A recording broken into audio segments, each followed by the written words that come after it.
Hello, everybody.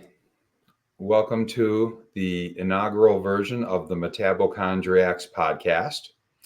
Your two hosts for this ongoing series are Dr. Ryan Cooley, off to my side, and I am Brett Smith. And we've been, you could almost say, lifelong friends. We've known each other since we were teenage tennis players, taking tennis lessons together, went through college, and we're teaching tennis pros at different clubs together and played some men's doubles tournaments together. And later in life, we've continued playing racket sports with and against each other and remain friends. And we each have our own individual metabolic health journeys, which has wound up leading to this podcast. So, Ryan, would you like me to start off with my 10,000 foot view, or do you want to give yours? Yeah, go ahead. You lead the way. Okay. So, as I mentioned, my name's Brett Smith, and I have a background in the risk management, population health management, and pharma worlds. That's where I spent my professional career.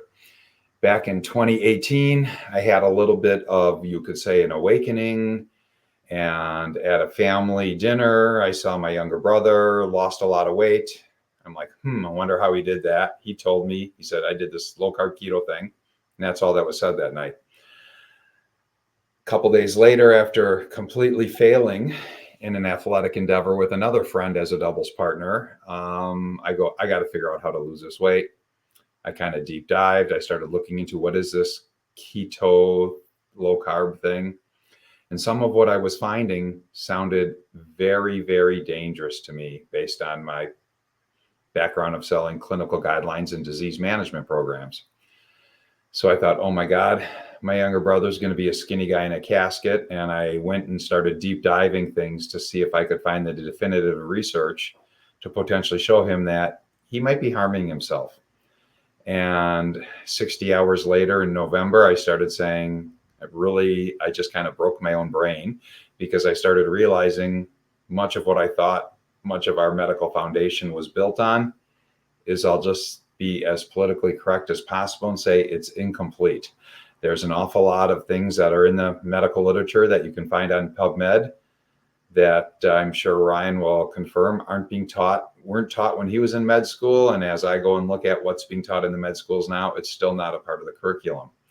Anyhow, as I put about 60 hours in November, December in 2018 in, I made the conclusion to jump in and start practicing what I was learning, even though I phased in slightly in December 2018.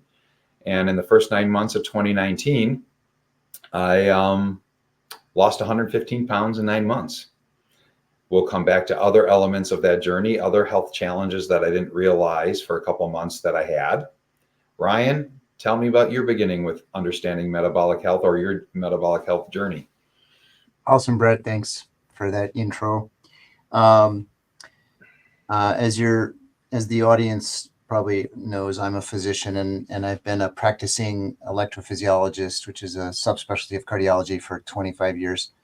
And so I'm a physician, but I'm also a cardiac patient. And it really, my journey really began probably around the age of 30, when I started to take more seriously a very bad family history that involved premature coronary cardiac events, heart attacks, and sudden death. My father was a victim to this at age 35, had bypassed when he was 36, and unfortunately had sudden death at age 58. So when I was 30, I started seeing a cardiologist with a view towards prevention of these problems. And for the next 22 years, I thought I was doing all the right things, following conventional advice, with lifestyle factors. We can dive into that in more detail. But despite those efforts, had a heart attack at age 52. And that's when Brett and I really started to engage in this idea of metabolic dysfunction and how we can achieve metabolic health. Um, and then over the next 6 years, I did implement some significant changes. Interestingly, during the first 22 years, I knew about a lipid risk marker in the form of LP little a. But I also knew of generalized lipid panel abnormalities. But those abnormalities were described to me as a genetic problem. And so, interestingly, for 22 years, I failed to recognize that this was just atherogenic dyslipidemia. Okay, now put that in layman terms, because 90% of the people who are going to hear this don't know what that means. Yeah, so it's a profile of a preponderance of small, dense LDL as contrasted with large, buoyant LDL. And so it's not really necessarily, I mean, I think when you have small, dense LDL, you do tend to have higher LDL-C by modern day standards. But I actually never really did. My LDL-C was always around 100, so not terribly striking, and nothing that would be acted on if you were somebody that was not felt to have coronary heart disease. Now they want to get under 70 if you have CAD, and that cut point seems to continue to move south.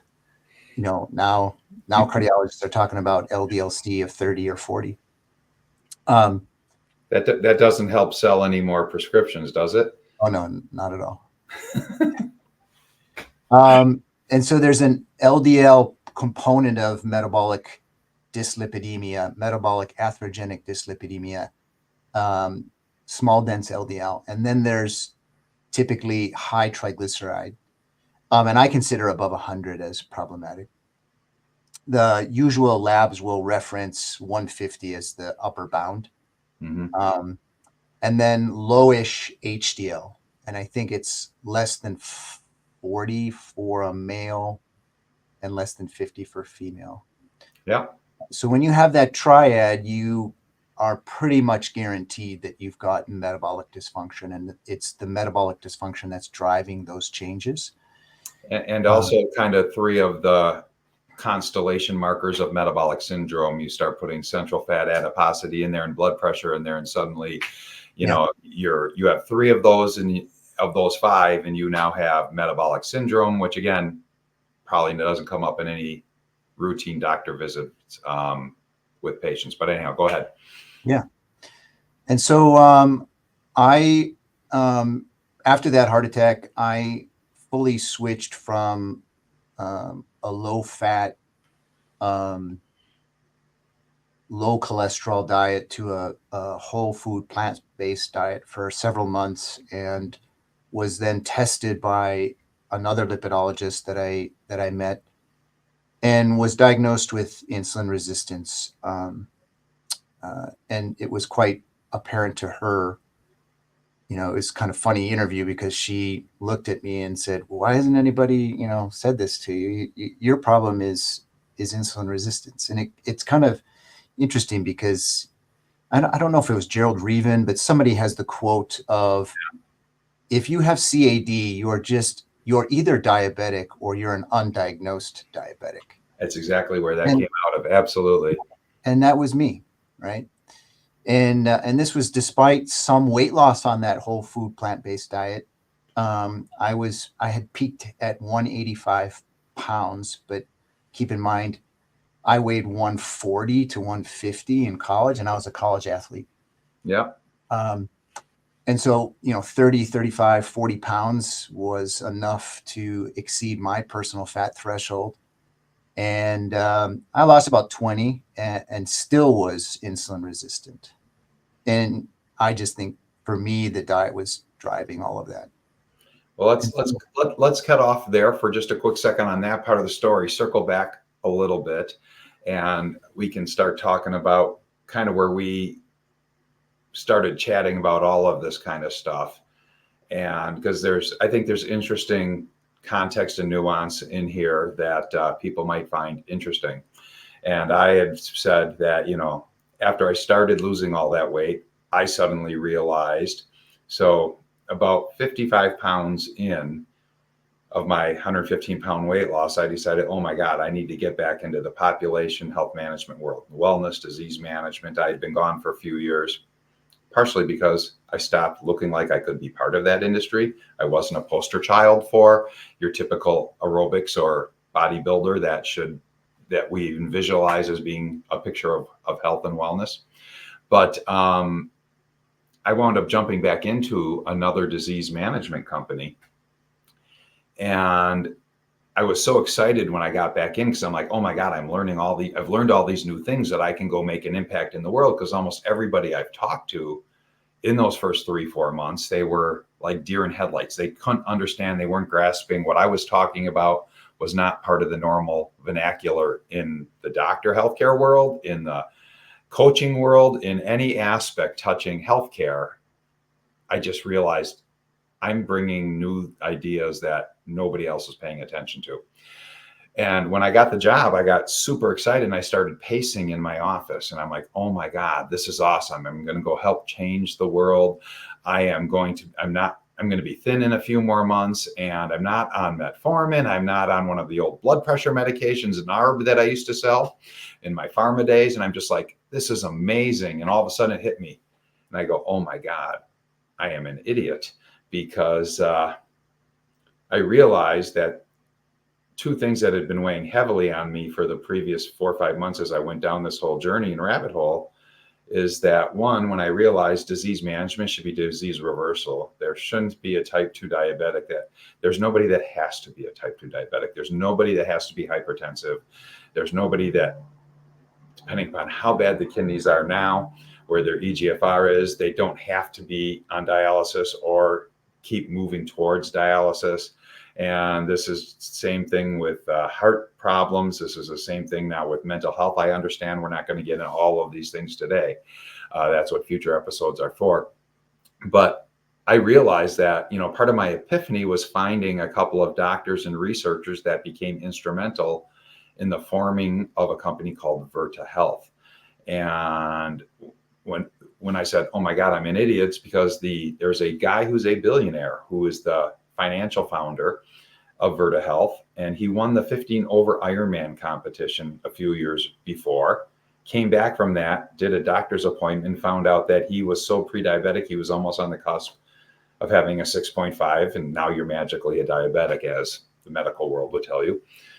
Brian and I now believe for 15 years you were diabetic, just in a different, stage of it, or with different, we just don't recognize it then. Anyhow, so he went and did a whole, I'm sure, deeper dive than what I did, but I found them, and he found the same doctors that I was finding, Dr. Stephen Finney, Dr. Tom Volek, and Dr. Sarah Hallberg, and they all together created Virta Health, and they were in the disease management world, my old world, but with the disease reversal flavor to it all. So they were calling on Fortune 500 companies saying, okay, give us your diabetics. We're going to turn them into non-diabetics without any medications. And you're going to save about $14,000 to $16,000 per patient, per person per year. And here's our fee to do that. And they've been wildly successful, enough so now that United Healthcare, the largest insurance company in the country, has a competing company called Level 2. Anyhow, I remember that this guy who won the 50 Ironman, far better athlete than I'm probably ever going to be, was a type 2. And then Jim Fixx, the best-selling author for the complete book of running, when we were both in college, or at least you were in high school, I was in college, I'm a couple of years older, that he died on a 5K run at 52, looking like a Greek god from a physique standpoint and a health standpoint. Nobody realized he also was probably an undiagnosed diabetic to some degree and had a heart attack on the run. And it hit me, and I'm like, oh my God. I, 10 years earlier at 45, had my first CT heart scan, as just kind of better understanding the protocol for people that we would identify as heart risk, and then getting them through risk stratification, and then potentially maybe get a stent if we find out that the disease is there. and I had a 0 score. And with all of that, it hit me in my head when I said, Brett, you're an idiot. Being thin and not on medications doesn't mean you're healthy. Were you thin at age 45? Excuse me? Were you thin at age 45? Not what I would call thin. Not like what you and I used to remember me as thin back in the day. I mean, I was carrying another 35 to 40 on me at that time, but being 6'3" and wearing a lot of suits, I could kind of carry that a little better. Do you recall having any biomarkers of concern back then? Well, interesting. Great question. And we haven't even had this question or these back and forth. So this is really live, folks. I knew that back when I first started getting what we'll call adult blood tests and everything, they always were curious about my cholesterol. They're like, you kind of run a little high on cholesterol. They never, we didn't talk about HDL, LDL. It was just, this is the mid 80s.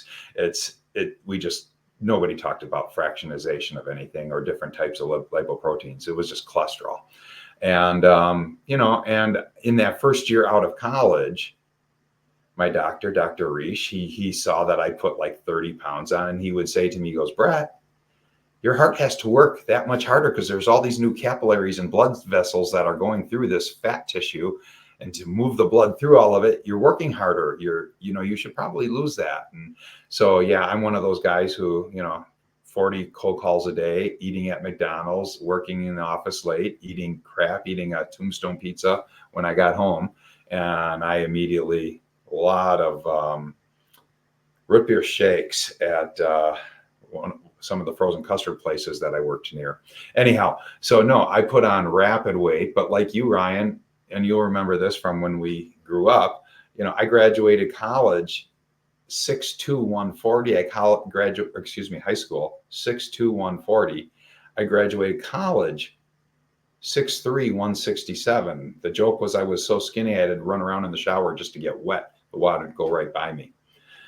Just insane. And then I plumped out right away. Initially, I didn't mind it too much because I started to looking like, instead of looking like a dweeby little skinny tennis guy, I almost looked like I could have been on a football team or something. And for whatever reason, that kind of was okay with me for a while. But no, so outside of a little bit of elevated cholesterol, my blood pressure always looked good. There weren't other markers that people were grasping. And I didn't even... One more thing I'll throw in here. So with selling corporate wellness programs, the cornerstone of the program I sold for 10 years was a health risk assessment that with a blood panel forecasted 40 different pre-disease conditions. So there were algorithms, and my job was to go sell to the medical directors at all of the consulting firms and the large brokerage houses that did large employee benefit programs for large employers. These are the tools you should use. And your old employer bought them and resold them as tools. And I went and resold all their clients for them. But we actually, right before I started with the company, I learned they took metabolic syndrome off of the results, which would have found me 10 years earlier or maybe 15 years earlier than I did. And the reason is we put a dollar amount into each condition that came back with a active condition or pre-disease condition and put it into a financial return on investment opportunity model. And once you included metabolic syndrome and everything that it represents, employers were freaking out. They couldn't handle the price tag.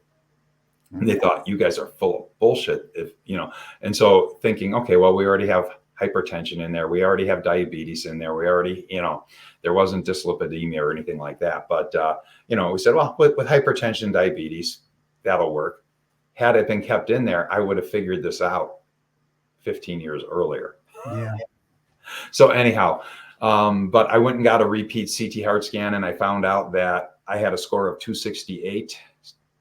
And from my previous 0, and I started realizing the stress, all the different things going on in my life, not handling stress correctly. And we all have stress. You live in this world, you have stress. And anyhow, so I'm just like, oh my God. What was the interval between those scans? 10 years. Okay. 10 years. Yep. 10 years and 60 to 70 pounds. Extra from being a constant 30 pounds overweight at that point, I was I was now down from of the 115. I was down 50 of it, so I was still 70 pounds overweight at that moment. Yeah.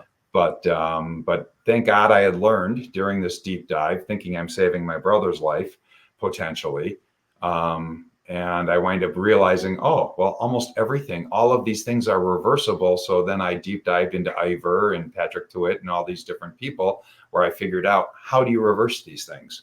So let's go forward. And I think there's a nugget or two, or if nothing else, funny anecdote from when your brother told me, Brett, did you hear about Ryan's heart attack? Do you want to tell that story? Yeah. I mean, your memory of it is probably better than mine. So you can kind of, editorialize as I go along. But my, I guess my memory of it is not very detailed, but in general, That's what cognitive dissonance does. I know. Yeah, exactly. We had met up to play pickleball and started talking about what happened to me, and I was recovered by that point, and I think I was on my whole food plant-based journey at that point, and you basically, I think you were nice about it. A little bit. I laughed a little at you at one of the things you're doing. We'll get to that. Yeah, but I think that you started to talk about nutrient density and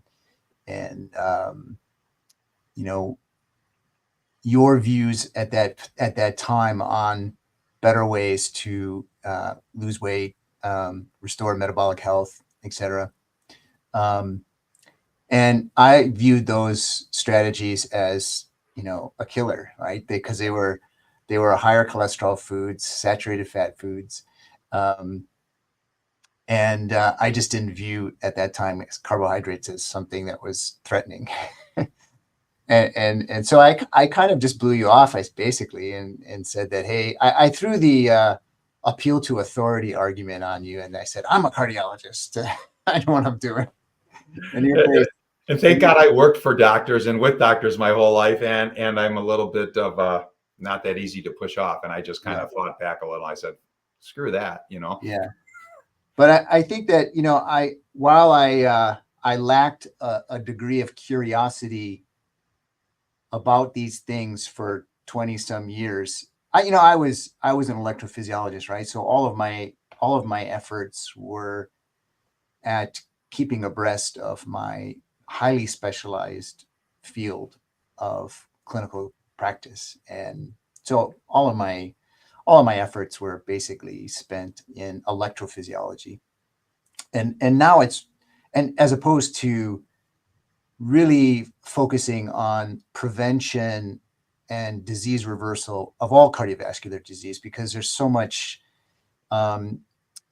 interconnectedness between them, right? So I'm interested now in preventing arrhythmias, preventing and treating arrhythmias, reversing arrhythmic conditions, and then also preventing and reversing all cardiac conditions to the extent that I can. I'm going to just quick interject in there, because the one that's just so incredible. Just, you understand now the difference between your old kind of practice and your now new kind of practice. But in order to do that, I'm sure you would agree with that, you're also probably wiping out every other medical condition that they have by addressing that. Exactly. Because it's all insulin resistance manifesting in different physical and different mental health situations. Yeah. And I think that our interaction early on did pique my curiosity. I mean, I kind of said that's crazy at first, but I was curious. No, you said Brett's crazy.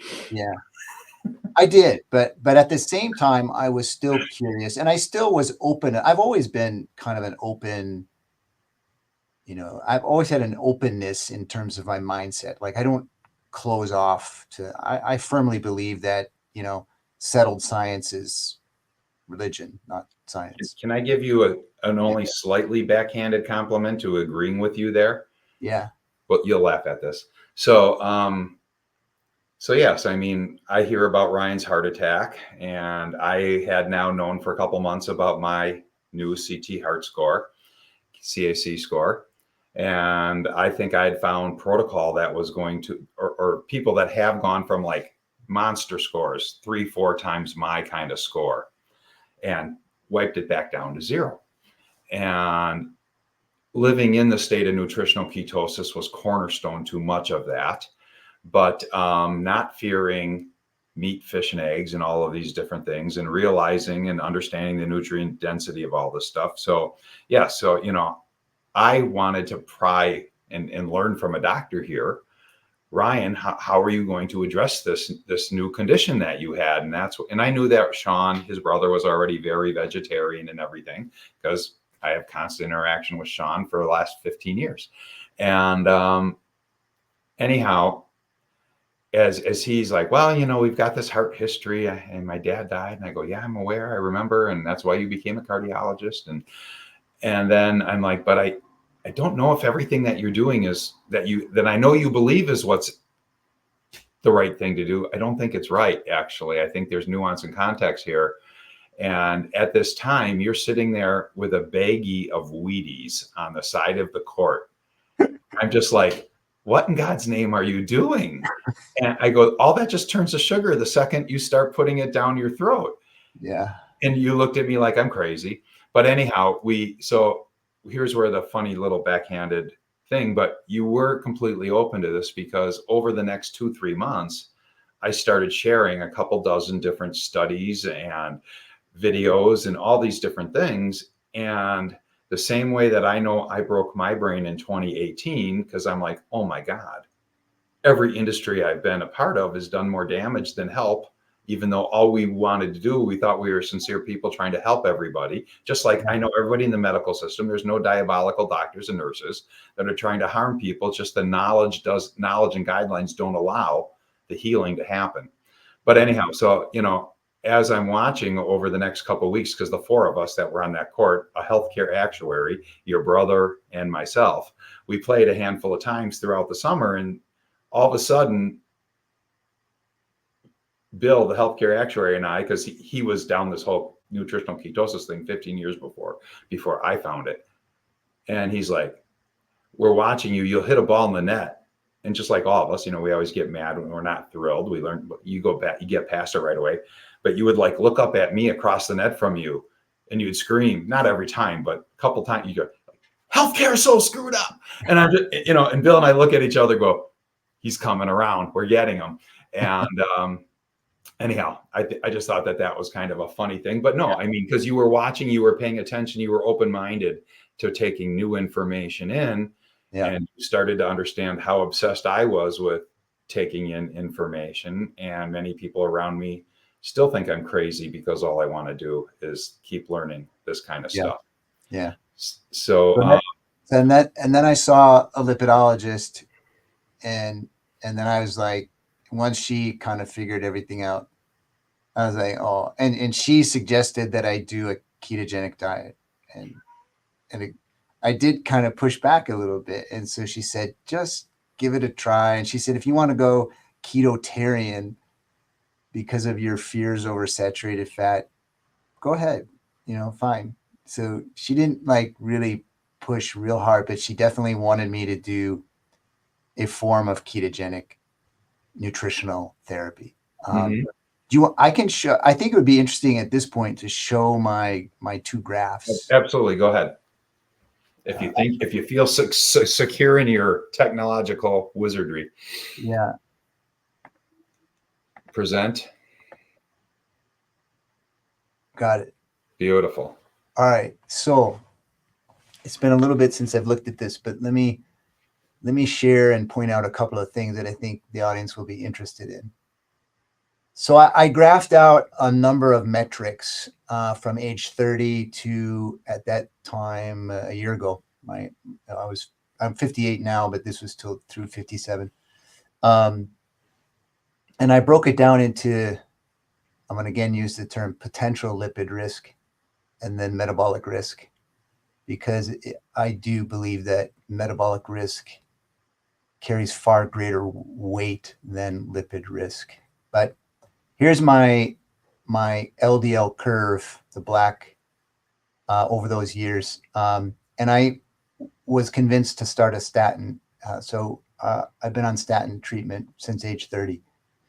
And that brought my LDL-C down into the 30s. And while there's a 10-year gap here, it's only because I just didn't check it very often. I wasn't always the most compliant patient, but I think based on these responses, when they were measured, you could make a very strong argument that I had 20 years of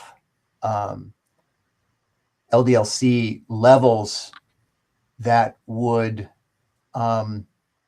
make cardiologists believe that CAD would not occur. They would say you're bulletproof. Yeah, exactly.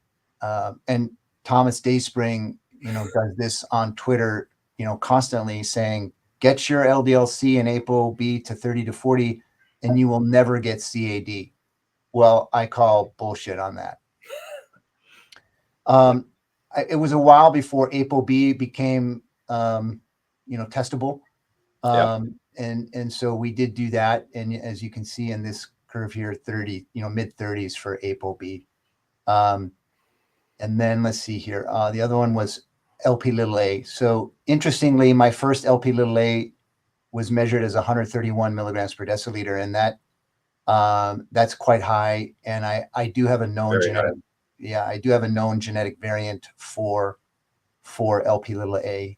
And so from age, I think this is, 50? This should have been from here to here was basically heart attack to present day information. I do have some additional new information, which really hasn't changed too much from over the last year. But look at that red line drop. That LP. Yes, look at that. The world believes that you should be able to do that. Everybody that's in healthcare and academia would say, well, that's a genetic purely function. You can't touch that. Exactly. And I think that this may be somewhat unique response, because I think that while conventional medicine believes that this is not modifiable at all, there are plenty of case reports of reductions in the 10 to perhaps 20% range through lifestyle. And it's predominantly nutrition. And it's, for me, I don't know exactly what it was, but I gave up seed oils, I gave up grains, and I adopted a ketogenic lifestyle. And you brought in red meat again, and I brought in red meat. I brought in probably I would say a little bit more dairy. I brought in coconut milk, so some additional sources of and eggs, and so additional sources of saturated fat. But I would say probably mostly dairy, and then some red meat and some eggs and so forth. But but I completely avoided seed oils. So it's probably not one factor, but a multitude of factors that seem to impact that for me. Not to break your train of thought, but let me just plant a seed for a future episode, and I don't know how many down the road it'll take to get there. Yeah. You don't sunburn anymore, do you? No, and I used to sunburn very easily. I don't wear sunscreen. I haven't worn sunscreen in 10 years. Me, 6 years. Right. Since we both went down this journey together. And that's one of the crazy things that I've also learned is that as you get into the ketogenic world, and I know and that can include vegan and vegetarian. You can be vegan and vegetarian, because in my coaching practice, I'll work with anybody on the spectrum who wants to become metabolically healthy. And there's different ways of eating that can achieve that. But once you clear those seed oils out, regardless of what your Fitzpatrick skin type is, whether you're, from Northern Scotland and Finland, and you never saw normal equatorial sun, you suddenly, and then you can learn how to also build a solar callus, it's called. And we're not going to get into that today. It's in a whole nother episode, but just want to plant the seed for people that just taking the processed food and the seed oils, the vegetable oils, the canola, everything that says heart healthy on the package, you get that out of your system, your body starts radically healing, and it's about a 2-year health life that it lives in your fat cells. So you don't get rid of it just by stopping to eat it. It takes a little while, but now that ultraviolet B is not hitting the cholesterol in your skin and burning. It's just creating the vitamin D and the cascade of 16 other positive things. Anyhow, go ahead with where you're at. I just wanted to throw a nugget in there. Yeah, I mean, that's right on, spot on. When you look at the metabolic risk, this is what was completely underappreciated, is this bottom triglyceride HDL ratio, which was always above 2 and was actually the highest at 3.2 when I had my tell people what you mean by that the triglycerides is 3 times your HDL level or 2 times that's what you're saying? Yes, right. And so which fits with those parameters we initially outlined for reflect, values that reflect metabolic dysfunction. So the higher your triglyceride and the lower your HDL, the likely more dysfunctional your metabolic system is, the more insulin resistant you are. Can I connect 2 more dots with that piece of information? Yeah. Because 2 aspects of looking at this. When I got back in after you and I got you to do the pulse cardiac test, and I had my year over year, and we can talk about that in a little bit maybe. But I was selling the pulse cardiac test for about a year and calling on doctors, and I got very familiar with every risk calculator for heart risk calculator that's out there. And the funny thing is, they all take the HDL number in, they all take the triglyceride number in. None of them pay attention to what the LDL is, even though all of the doctors don't pay attention to that HDL triglyceride ratio. They don't understand how the back working of that calculator is actually working. And all they tend to focus on, I'm not saying all, but is the LDL number. But also, when I mentioned earlier the metabolic syndrome, that it has to do with low HDL, high triglycerides, high blood pressure, high waist circumference, and weight. I mean, these are the things that are measuring it. Again, LDL doesn't show up there, even though we've been completely preoccupied with focusing just on LDL. Yep. Thought I'd just play off of that. Yep. My A1C was always completely normal, 4.7, 5.1. Initially, my fasting insulin was over 15.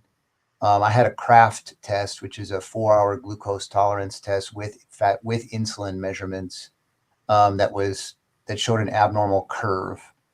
And these are the changes that happened on the ketogenic diet. So fasting insulin came down to 1. I flipped my triglyceride HDL ratio to less than 1, and for the audience, less than 2 is considered good. Ideal is about 1. Yeah, 1 is rock star. It's just total rock star. Exactly. And then going back 1 second to the lipid risk, I had NMR profiles done many times. And again, explain NMR, because most people aren't going to know that name or that acronym. Yeah, it's just a technique that's applied to your blood to assess lipid compositionally, so they can look at overall number of particles.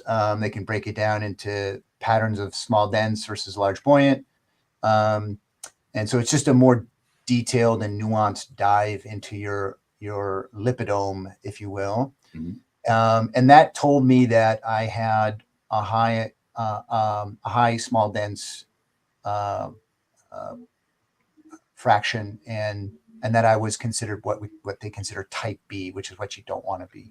Right. Again, it's just more evidence of this metabolic dyslipidemia, and that has now reversed to type A. So I have far less small dense particles and more large buoyant. And again, can I inject one piece of context and nuance again, because most people aren't really familiar with all of this. Mm-hmm. For the more layman, the people who don't geek out on all this kind of stuff or don't come from a medical background, which I didn't, but related industries and sold those tests. One of my ways, and tell me if you think I'm wrong and you add context to nuance onto my context and nuance here, is that the way I look at it in the whole small dense thing is, as you know, you moved from having a higher amount of small dense particles into more pattern A, now large buoyant, what we perceive to be the healthy.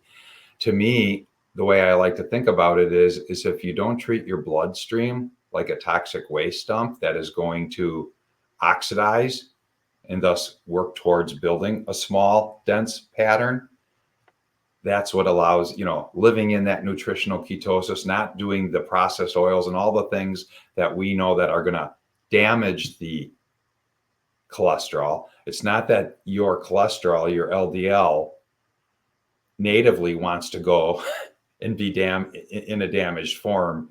It becomes damaged based on the lifestyle and what we're doing to ourselves and the terrain, the environment it has to live within. Is that a fair statement? Yeah, absolutely.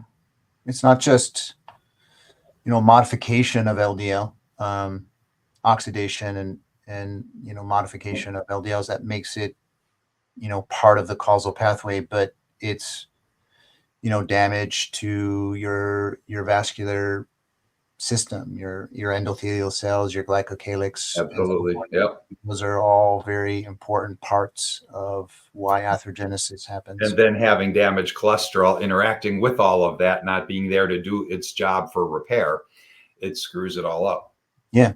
So I mean, I'm like the prototypical example of somebody that can have atherogenesis despite a pretty low number of potentially atherogenic particles, right? So even though the numbers are low, they're probably damaged, oxidized, and I've probably got inflammation going on to because of my metabolic dysfunction and issues with injury to my vascular system. Yeah. Um, and yeah, I mean, those are hugely, hugely important.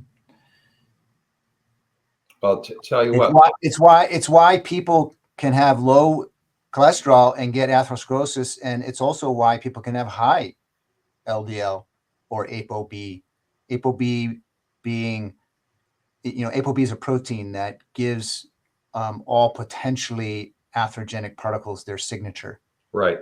right? And so you can have high for all your life. I mean, FH is a great prototype population to look at for this kind of stuff because And again, let me, because yeah. you're just so used to living in the acronym world, because everybody you talk to also does. And for those listening this long, at the 43-minute mark, let me congratulate you for staying that long. But FH, familial hypercholesterolemia, am I saying that correctly? Yep. And that's where so much of what what doctors get taught and why they believe LDL is such a problem. These are people with a genetically high predisposition to super high LDL levels.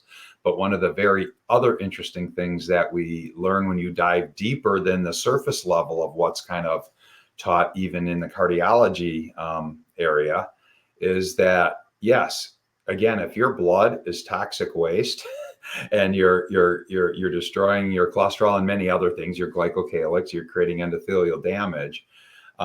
Those are the people that are going to have just a ton of small dense pattern B cholesterol that are not going to allow for healing, and they might have 20, 30, and 40-year-old heart attacks. But we also find there are people that are FH that live into their 90s with that same high level of cholesterol their whole life. So it always is the context and nuance of, it's not necessarily the LDL, it's what you're doing to your LDL. You can have that genetic predisposition, but then lifestyle can unload that gun, and epigenetically, or at least even just from what's happening in the bloodstream, you can live a ripe long age with FH and not have to, but every time doctor, in my understanding and the people I talk to, hear a high number, they automatically jump to, even though it's such like 1% of the population, if even, that really has the genetic disposition of FH. But suddenly doctors believe that 40% of their personal population all has FH because they're seeing numbers that they don't understand. Yeah, the lipidologists think of cholesterol as either a production or a clearance or both problem, right? So FH is a an LDL receptor problem. So it's a clearance problem. And so you don't clear well. And so the numbers build up in the blood. As well as with the low HDL, when that's chronically low, you now don't have enough ability to move the damaged stuff back out of the system. So you can't keep up with what's going on, which Yeah. which again, just going in that nutritional ketosis in that spectrum, whether you're doing it from a carnivore or a vegan standpoint, my HDLs, and this never got flagged, and I didn't understand it even with my 10 years in that business. I was in like the 22, 23, 24 range always with my HDL. And now I look back and I go, no wonder. Chronic stress, obesity, and triglycerides up around 170, 180, HDL. So I'm at like a 4, 5, 6 type of ratio there. And at best, even much worse if you actually think through the numbers. But yeah, so, but now my HDL's up in like the 70 range and my triglycerides at the 70 range. I'm also at that now 1-to-1, which is really the sweet spot. And when I first started and dropped the first 45 pounds and went into my doctor, he called me up and he's like, what'd you do? Because you just dropped your cholesterol your triglycerides by like 85, 90 points. And I go, I Yeah. know. I go, it's just purely what I'm eating does that. So Yeah. anyhow, maybe now The we could let keep me just teaching add on one. this.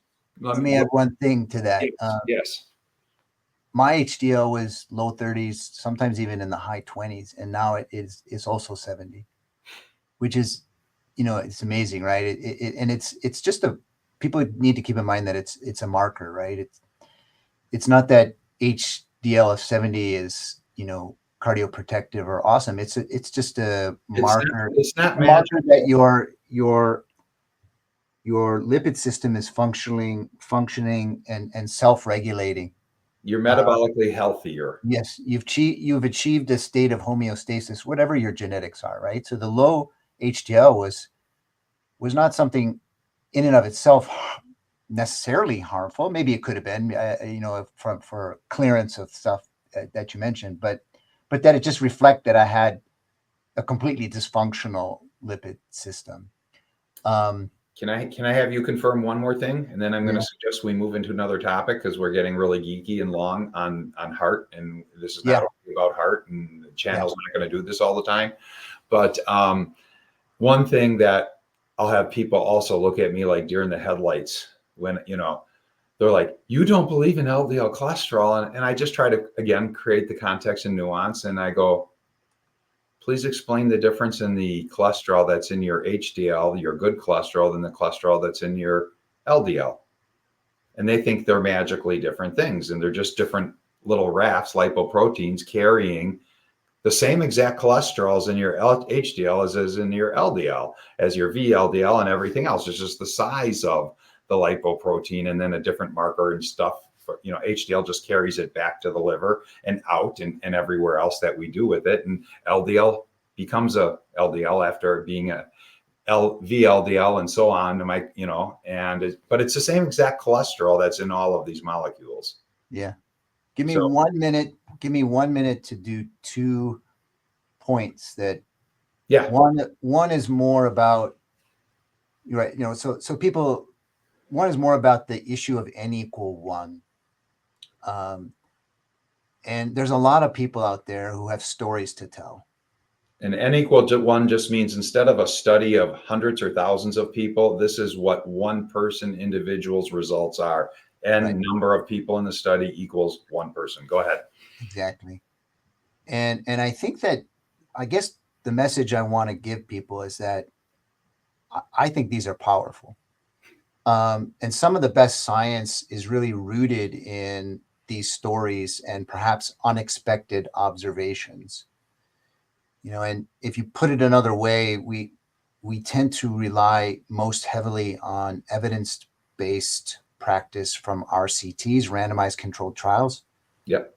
But I think equally and sometimes even more powerful is practice-based evidence.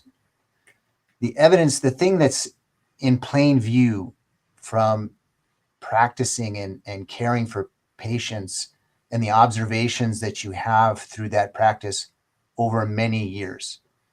The second point I'll make, because you mentioned LDL denialism, is I think it's really just an articulated, exaggerated manifestation of hostile feelings that many low carb promoters rightly have towards the dismissiveness of mainstream medical doctors, because the medical establishment flat out just rejects low carb diets.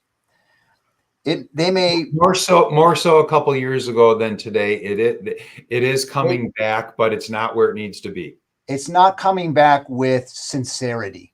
It isn't. If you look at, I know, but I'm the eternal optimist, Ryan, even as much of a curmudgeon as I am. I'm optimistic too, and I think someday we're going to get there. But right now, it's not with sincerity. You know, the ADA has it in there as an acceptable alternative, but they still can constantly promote high sugar, high carbohydrate eating. That's who pays all of the fees that come in and made them the world's largest charity in the world. Yeah. The world's most profitable charity in the world. Or that's the AHA, not the ADA, but similar concept, similar result. Let's. I stopped sharing that. So what do you want to transition to? No, well, I want to play off of what you just said, because where you were talking about the n equals 1, and I'm my n equals 1, your n equals 1, and the power of what you do see clinically. I want to put into context a couple of different things. You and I know, and many other people, and even the people in the mainstream medical system that aren't yet seeing things the way we're describing them, what they won't argue with this statement. 94% of adults are not considered metabolically healthy because they have at least one of those 5 constellation markers of metabolic syndrome going on. And probably 40% of the population has 3 or more already, and is really, if not 40 to 60%, in full-blown metabolic syndrome. But why I bring that up is that the reference ranges that we use for the blood pressure, for the different blood tests and everything, are different than guidelines that come out of the ADA, the AHA, and all the governing committees that create guidelines. Reference ranges, which come out of LabCorp and the other different blood testing companies, are just a mere sampling of the first 10, 50, 25,000 samples that happen that say, oh, well, this is the normal range. Well, put this in context for a quick second. As a normal range, our population that's metabolically 94% ill, half of them really ill. And that's what we're saying. This is the new normal that we judge whether your blood pressure, whether your glucose, whether your A1C, all of these different metrics are. I think we need to go back and relook up what the textbook said from 1960 as far as what our normal range is, back when the average person in the population was actually healthy, because we're so far from that right now. And then the second point I just wanted to play off of, again, the n equals 1. And I think you're seeing this even so much more. Well, I want to talk about our guides and all that just for a minute after this statement. But Ryan and I were both recently on a podcast channel that has 70,000 subscribers. And like I said, you can be vegan, vegetarian, you can be carnivore, you can be 20 carb or 50 carb ketogenic, all under the ketogenic, call it, world. Okay. And there are 70,000 subscribers to this carnivore channel. And he has over 500, almost 600 videos of different people's n equal 1 experience. That, oh my God, I reversed my heart disease. Oh my God, I reversed my diabetes. Oh my God, I don't need surgery anymore on my shoulder and all I did was I just cut out all the crap, and because the biggest elimination diet in the world is carnivore, if you just want to call it that. And it's and like I said, you can do it with vegan as well, but just the carb amount that you're going to be bringing in through that kind of volume to get the adequate protein and everything that you need, it's just going to be hard to stay under the curve long enough to maintain as much as what you can do purely on a carnivore standpoint. So I'm not telling anybody they need to be anything. I'll work with people and help them get there based on how they personally need to do things. But where you just said, the clinical your clinical experience, if you have 500 people who go on and say, and they all fall into one of kind of 8 different kinds of categories, clusters of things that are being reversed here, there are millions of N equal ones that are seeing complete reversal of almost every condition going on known to mankind. It's on the physical side of things. It's on the mental health side of things. I think of what could have happened with my mom, who suffered for 50 years being bipolar, and what a different life she could have had we been able to find this 30, 40, 50 years ago and figure this out. Not to mention the cancer that she had. My dad died of a lymphoma, and just everything going on. It's not the silver bullet that's going to solve everything in 3 months, but it's incredibly, I'll use the word magical, what can happen when somebody starts paying attention to their metabolic health and they take this into their own hands. And the only other sad relationship to that is, as I'm now working closer to full time with people, but I've been working with people for now 6 years on all of this, is I find people about 40 to 60, somewhere in there, we can call it 50, for the 94% of the population that is not considered metabolically optimally healthy. I think 2/3 of them have some form of a fairly serious sugar addiction, and I'm one of them. I know you've said you're one of them. It's like we could have our own little sugar AA meeting here. Hi, my name is Brett. I'm a sugar addict. And, but this is one of the biggest and really obstacles that sit in front of people who want to address their metabolic health issues. Not only do they not recognize that almost 80% to 90% of what they're putting in their mouth turns to sugar, not to mention the percentage of when it becomes a Mountain Dew or a Coca-Cola with high fructose corn syrup, and fructose adds more complexity and problems to the body than just the glucose alone. Glucose is only contextually a problem. Our liver makes it. Every time we digest proteins and fats, the liver is going to make ketones. The liver is going to make a certain amount of glucose. If you don't eat another sugar molecule or vegetable or fruit in your life, you're going to live perfectly healthily, because your body makes the exact amount of glucose you need and the matching insulin to move it, use it. And it's a master hormone. It does 100 other things as well in the body. But we can work and live just perfectly fine. And just, there's never been a cave painting of somebody hunting broccoli or a salad on any cave wall that we've ever found in the world. And again, I'm not bashing vegan, vegetarian. I'm just putting all of this into context. So why don't we wrap with just 1 or 2 thoughts here? One of my thoughts was that 2019 was what I would call, yes, your journey started when you were real young, and it started just watching your dad's life and understanding the history of your genealogy and everything. No doubt about it. But I'd say your metabolic health life started in 2019, because I got to be a firsthand witness of it. And I remember when we were at the town club for that glow ball event, and you pulled me off to the side and you're like, Brett, I've been holding out on you.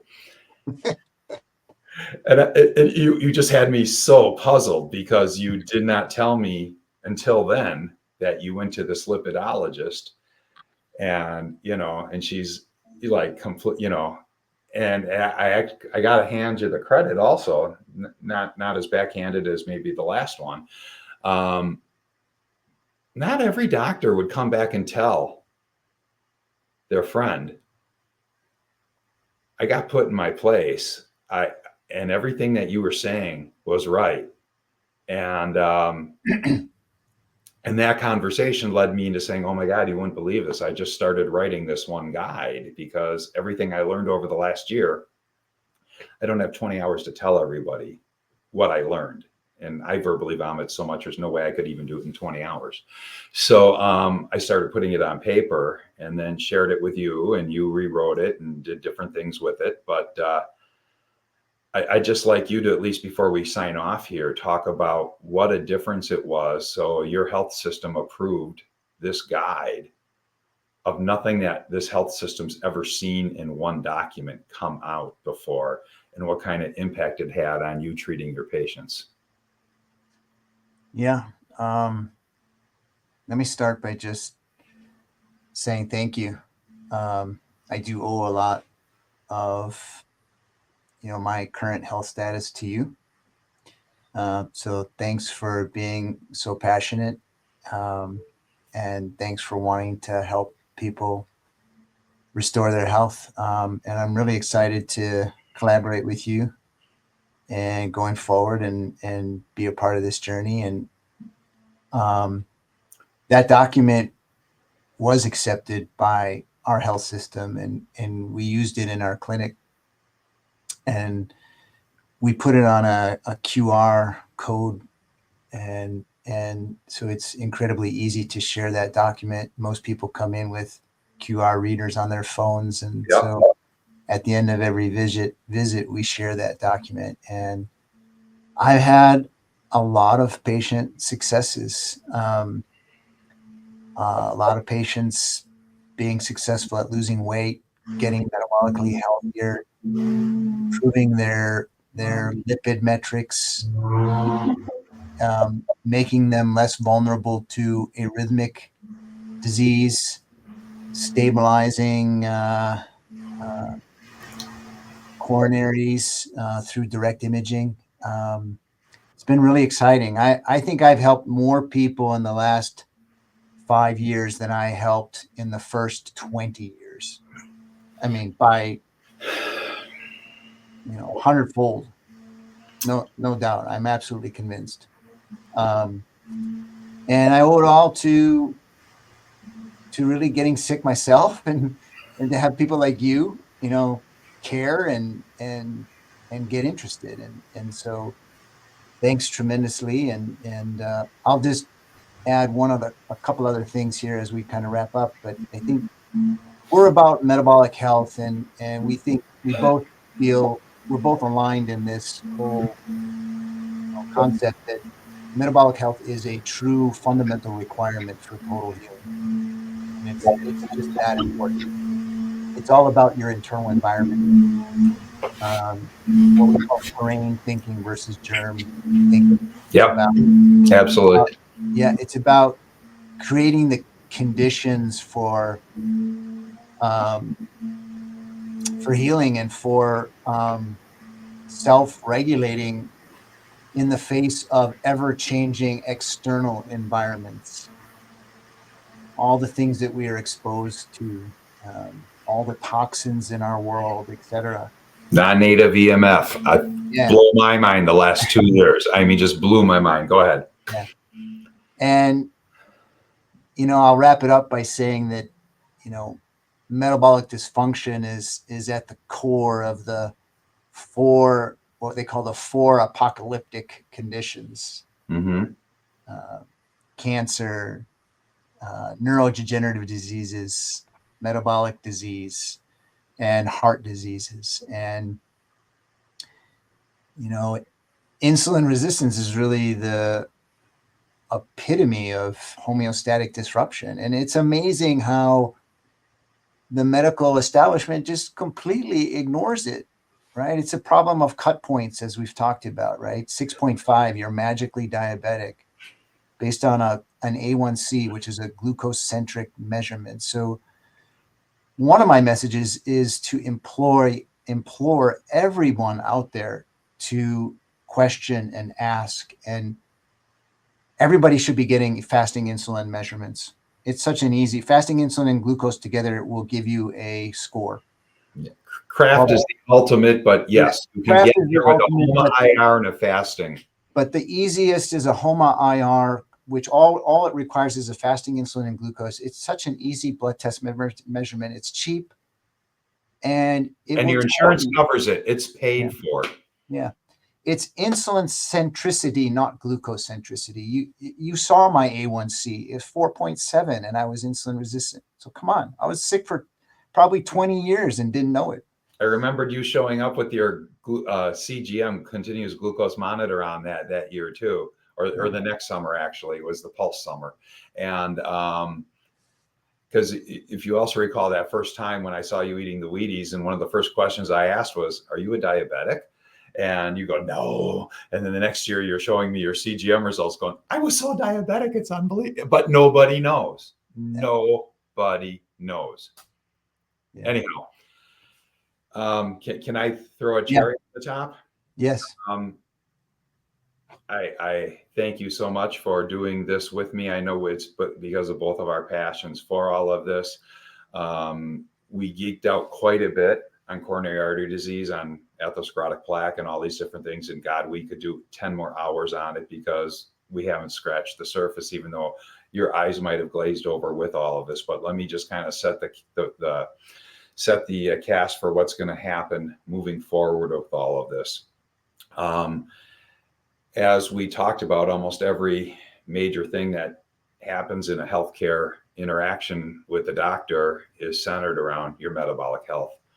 And if you suffer right now from any form of mental health standpoint, please go look up the Metabolic Mind podcast, and you'll see Dr. Georgia Eading, Dr.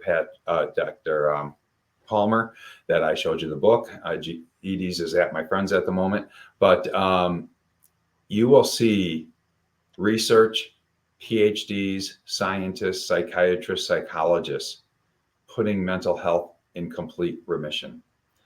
Ryan's already confirmed this happens with the heart space. We were just talking about, I had a meeting with a nurse who's big time into this and she reversed a 360 plaque CAC score in 3 years on the Lion diet, just eating red meat, water, and salt.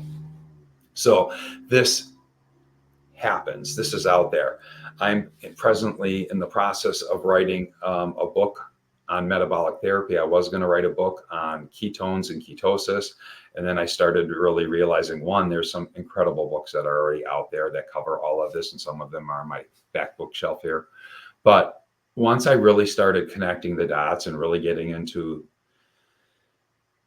that metabolic health means mitochondrial health, and everything that interplays with the mitochondria is critical to everything. But then I started realizing the amount of what Tom Seyfried is doing and everything, using the Otto Warburg and the Warburg effect, and the Nobel Prize won in the 30s, and all of this stuff for cancer, and that Parkinson's and Alzheimer's. I'm not saying in 3 months somebody's not going to have Parkinson's or Alzheimer's, but there's things that are considered metabolic therapy, not just what you're putting in your mouth, but other things that can tremendously improve all of these things. And our goal is, yes, we're going to have an episode one day on just saturated fat and go 30 minutes. Here's why it's probably the healthiest form of energy you can place in your body. God, have we been wrong on that in the world? But we're gonna cover a lot of different things. We're gonna go through pretty much every chapter, the cancer areas. We're gonna talk about Parkinson's. We're gonna talk about Alzheimer's. Anything that metabolic therapy can touch on and help, we're gonna try to give. We can't deep dive it all into every single nuance and context out there, but we're going to cover it, and we're going to give you a little bit of a roadmap so that if you or one of your loved ones is coming up with those challenges and you want to help them or help yourself, we're going to try to point you in the right direction. My book's not ready yet, but I've got rough drafts of all of the different chapters, more in almost user guide formats that I need to polish up. But if anybody who, you can find us and you can find me. You see where it says My Metabolic Life with Brett Smith at the tag here. I have a website called mymetaboliclife.com, and that's my coaching website, and my phone number, and you can hit contact me on the bottom and send me an email if you want some of this information instead of waiting, because it's going to take us months to a year and a half to start getting into all of these different things.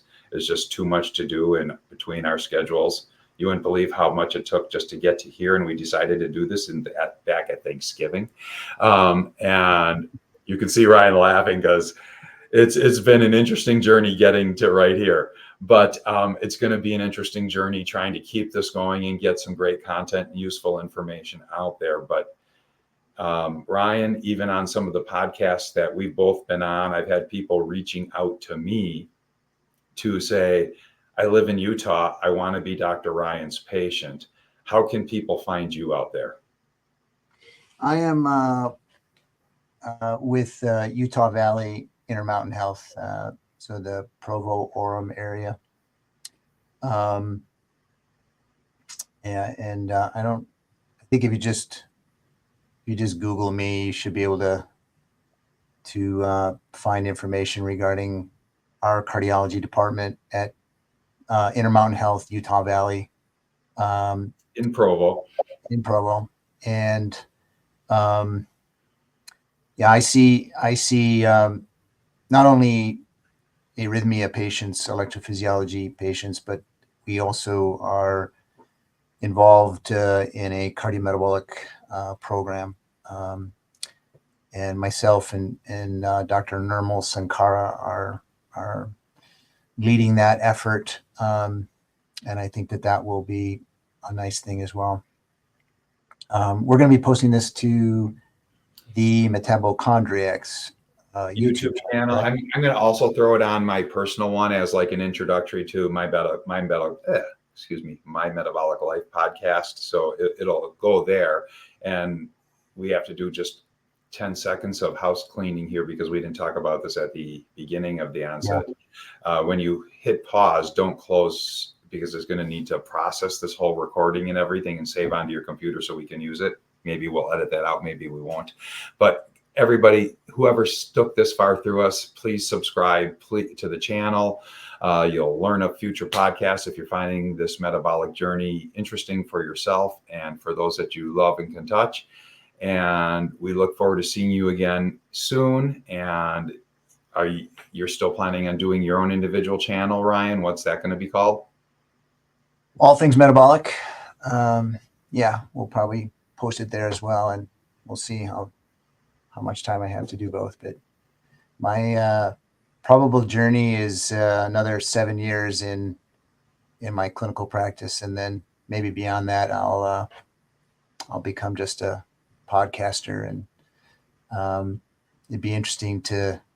I'm pretty sure there's a capability of getting licensure in a block of states. I have to look into how that all works yet, because now I'm just licensed in Utah. Right. But having a license more broadly across the U.S. and there's a lot of metabolic health doctors who are performing on online clinical stuff in all 50 states. So it can definitely be done. It's just a matter whether Intermountain will allow it or not, I guess. So I can retire in 7 years, I think. Maybe you can come and live the good life too. So, hey, everybody, we're going to sign off here. Ryan's going to hit pause, and we're going to then get on the phone and make sure we don't destroy this last hour and 14 minutes of finally getting something recorded. Thanks for joining us today. We hope to be back in the near future, and share this. Let us reach out if you want help or assistance. This is what I do full time. So thanks a lot, everybody. Have a great day. Thank you.